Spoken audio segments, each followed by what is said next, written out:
প্রিয় ছাত্রছাত্রীরা, আজকে আমি তোমাদেরকে এই ভিডিওর মাধ্যমে ক্লাস 6-এর ভূগোলের যে সমস্ত প্রশ্নগুলো দেওয়া হচ্ছে 2025 সালের আই মার্টিন প্রশ্নবিচিত্রাতে সেকেন্ড সামেটিভের জন্য স্কুল নম্বর 3 নম্বর স্কুল পেজ নম্বর 303, সেখানে যে সমস্ত প্রশ্নগুলো আছে সমস্ত প্রশ্নের উত্তর আমরা আলোচনা করবো আজকে এই ভিডিওর মাধ্যমে।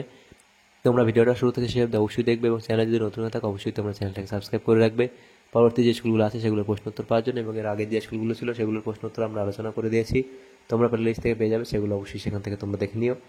তো আজকে আমরা 3 নম্বর যে স্কুল সেটা আলোচনা করব। তো প্রথম দেখো 10টা প্রশ্ন আছে, 1 নম্বর করে 10 নম্বর এখানে নম্বর বিভাজন করা আছে। একের দাগের প্রশ্নে বলা আছে নিচের প্রশ্নগুলি অতি সংক্ষিপ্ত উত্তর দাও যে কোনো 10টি। প্রথম প্রশ্ন, ক্ষুদ্রতম মহাদেশের নাম কি? তাহলে ক্ষুদ্রতম মহাদেশের নাম কি? ওশিয়ানিয়া। তাহলে ক্ষুদ্রতম মহাদেশের নাম ওশিয়ানিয়া। ওশিয়ানিয়া। এরপরে প্রশ্ন, আন্টার্কটিকার সর্বোচ্চ শৃঙ্গের নাম কি? আন্টার্কটিকার সর্বোচ্চ শৃঙ্গ কি? সেটা হবে ভিনসন ম্যাসিভ।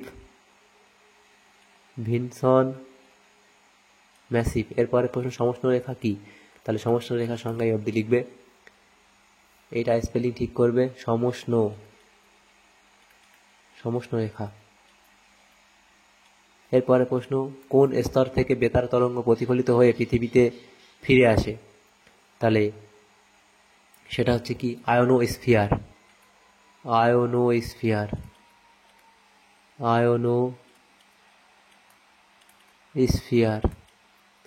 এরপরে পৃথিবীর শীতলতম স্থানের নাম লেখো। সেটা হলো ভস্টক। এরপরে ক্রিল কি? তাহলে ক্রিল সম্পর্কে অবধি লিখবে। এরপরে প্রশ্ন, ভারতে অবস্থিত মরুভূমির নাম কি? থর মরুভূমি। ভারতে অবস্থিত মরুভূমি হলো থর মরুভূমি। বায়ুর আর্দ্রতা মাপার যন্ত্রের নাম কি? সেটা হবে হাইগ্রোমিটার।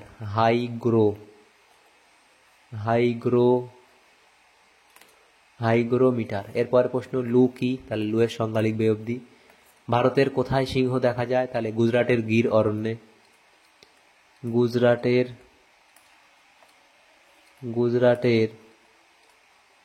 গির অরণ্যে। পৃথিবীর মধ্যে সব থেকে বেশি বৃষ্টিপাত হয় কোথায়? তাহলে মেঘালয়ের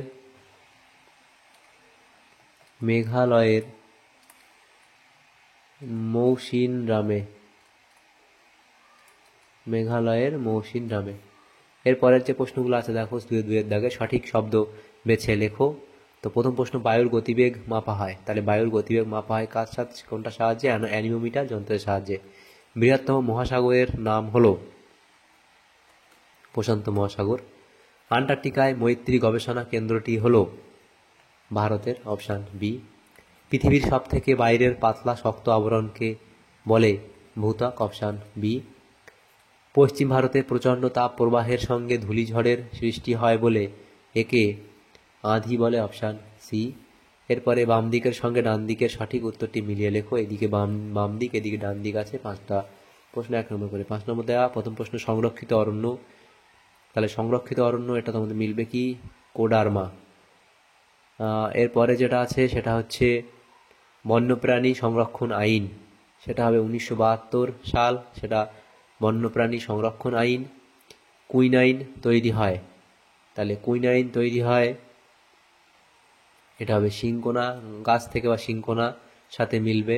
এরপরে আছে দক্ষিণ মেরুতে প্রথম মানুষ পৌঁছায়, এটা 1911 সালে।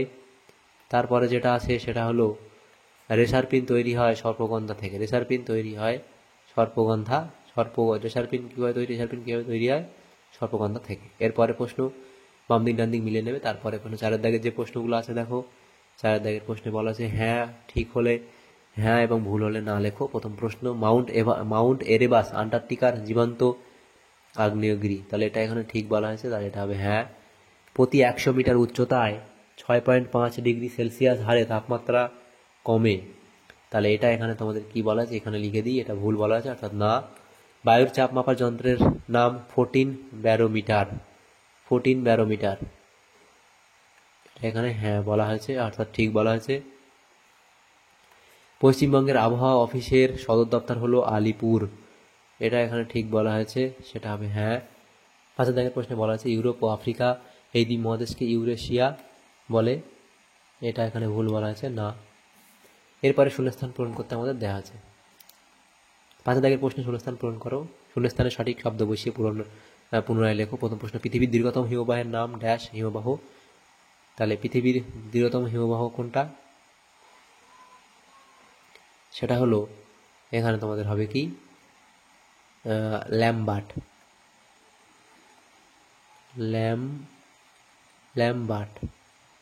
এরপরে প্রশ্ন, বৃষ্টিপাত মাপার যন্ত্রের নাম হলো রেন গজ।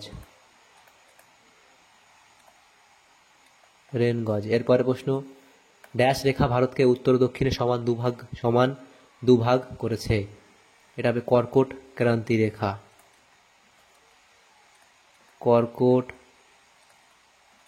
রেখা।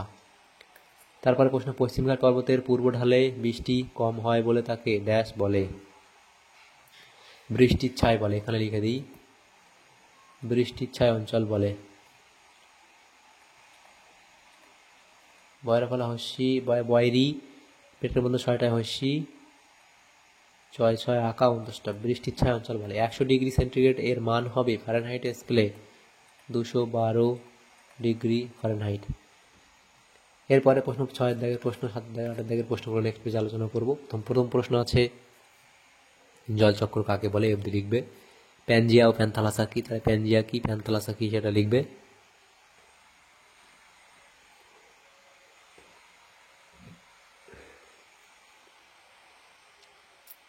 তিন দাগের প্রশ্নে বলা যায় অ্যালবেডো কাকে বলে? অবধি লিখবে।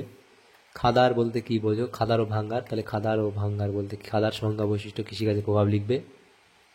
এরপরে ভাঙ্গার এবং এর সংজ্ঞা বৈশিষ্ট্য কৃষিকাজের প্রভাব লিখবে। 7 দাগের প্রশ্নে বলা আছে যে নিচের প্রশ্নগুলি উত্তর দাও যে কোনো তিনটে প্রশ্ন 3 নম্বর করে 9 নম্বর দেওয়া আছে এখানে এই বিভাগ থেকে। টিকা লেখো স্ট্র্যাটোস্ফিয়ার, তার সংজ্ঞা বিস্তার বৈশিষ্ট্য অবধি লিখবে। যেহেতু 3 নম্বর দেওয়া আছে একটু বেশি করে লিখবে। আবহাওয়া ও জলবায়ুর মধ্যে পার্থক্য, আবহাওয়া ও জলবায়ুর মধ্যে সংজ্ঞা, স্থান, সময়, পরিবর্তন, প্রভাব ইত্যাদির উপর ভিত্তি করে পার্থক্য লিখবে। তারপরে কি কি কারণে অরণ্য আমাদের বন্ধু? তাহলে জ্বালানি কাঠ, দূষণ রোধ, মাটি ক্ষয় রোধ, বৃষ্টিপাত, বন্যা নিয়ন্ত্রণ, উপজাত দ্রব্য, বাস্তুতন্ত্রে ভারসাম্য বজায় রাখে, শিল্প, ঝড়ের গতিবেগ হ্রাস পায়, জীবিকার সুবিধা ইত্যাদি পয়েন্টগুলো করবে। 4 দাগের প্রশ্নে বিশ্ব উষ্ণায়ন কাকে বলে? তাহলে অবধি লিখবে, এই স্পেলিং ঠিক করবে। বিশ্ব উষ্ণায়ন। পরিবেশের উপর এর প্রভাব কতটা? তাহলে বিশ্ব উষ্ণায়নের প্রভাব তোমরা লিখবে তাপমাত্রা বৃদ্ধি, প্রাকৃতিক দুর্যোগ বৃদ্ধি, সমুদ্রের জলতল বৃদ্ধি, বন্যার প্রকোপ বৃদ্ধি, জীববৈচিত্র্য ধ্বংস, মরুভূমির প্রসার বৃদ্ধি, দুর্যোগের সুদূর প্রসারী ফলাফল ইত্যাদি পয়েন্টগুলো করবে। 8 দাগের প্রশ্নে বলা আছে নিচের প্রশ্নগুলি উত্তর দাও যে কোনো একটি। পৃথিবীর তাপমণ্ডলকে কয়টি ভাগে ভাগ করা হয় ও কী কী? প্রত্যেক তাপমণ্ডল সম্পর্কে সংক্ষেপে লেখো। তাহলে উষ্ণমণ্ডল অবস্থান বৈশিষ্ট্য লিখবে, নাতিশীতোষ্ণমণ্ডল অবস্থান বৈশিষ্ট্য, হিমমণ্ডল তার বৈশিষ্ট্য লিখবে, তার অবস্থান লিখবে।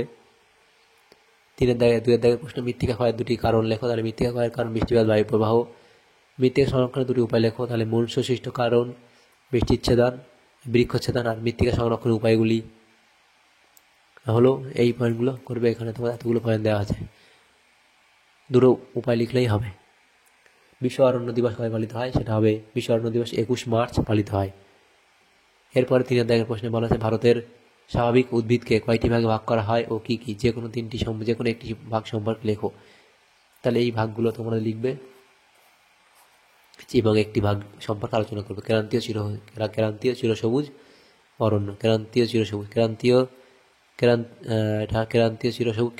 চিরসবুজ অরণ্য, তার অবস্থান, প্রাকৃতিক পরিবেশ, প্রধান বৃক্ষ, বৈশিষ্ট্য ইত্যাদি পয়েন্টগুলো করবে। তাহলে আমাদের এখানে যে প্রশ্নগুলো ছিল দেখো ক্লাস 6-এর ভূগোলের 3 নম্বর স্কুলের সমস্ত প্রশ্ন উত্তর আমরা আলোচনা করলাম আজকে এই ভিডিওর মাধ্যমে। তোমাদের যদি সামান্যতম উপকার এসে থাকে ভিডিওটা অবশ্যই লাইক করে বেশি বেশি করে বন্ধুদের সাথে শেয়ার করবে। আর পরবর্তী যে স্কুলগুলো আছে সেগুলো প্রশ্ন উত্তর পাওয়ার জন্য অবশ্যই তোমরা আমাদের চ্যানেলকে সাবস্ক্রাইব করে রাখবে। Thanks for watching.